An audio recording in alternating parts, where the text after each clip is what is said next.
شامل کرتے ہیں ہمارے ریاض علی ڈپٹی بیورو چیف زور نیز سیٹلائٹ خیبر پختونخوا ضلع کرم تحصیل سنٹر کرم مناطق کے طلباء کے لیے کوچنگ اکیڈمی اور پری کلاسز کا اجرا کیا جائے۔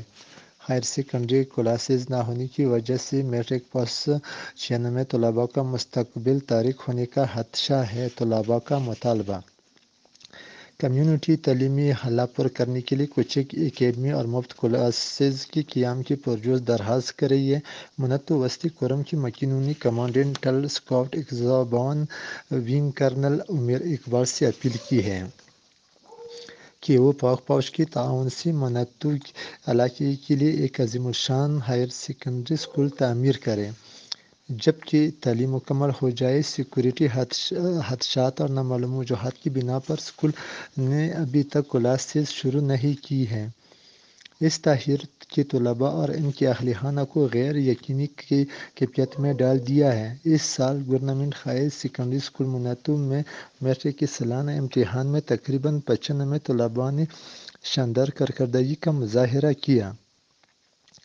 تاہم اعلیٰ ثانوی کلاسز کی کمی کی وجہ سے ہونہار طلباء گھر میں اپنی تعلیم کے ساتھ تعطل کا شکار ہیں۔ ان کے والدین کے غریب اور پسماندہ حالات ان کے اپنے بچوں کو مزید تعلیم کے لیے دور دراز کے اسکولوں یا کالجوں میں بھیجنا ناممکن بنا دیتے ہیں۔ ان حالات کی روشنی میں کمیونٹی پاکستان آرمی کے کمانڈنٹ اٹل اسکاؤٹ کے کمانڈر عمر اقبال سے اپیل کرتے ہیں کہ وہ فوری طور پر ہائر سیکنڈری اسکول منتو میں سیکنڈری کلاسز شروع کریں۔ ہیتی کے لیے پاک فوج کے عزم کی تعریف کرتے ہوئے کمیونٹی کے اراکین علی شیرزئی لنگارو کے علاقے میں ایک اور ہائر سیکنڈری کی جاری تعمیر اور 1 لاکھ روپے کی لاگت سے سولرائزیشن BHU کی تعمیر پر روشنی ڈالتے ہیں۔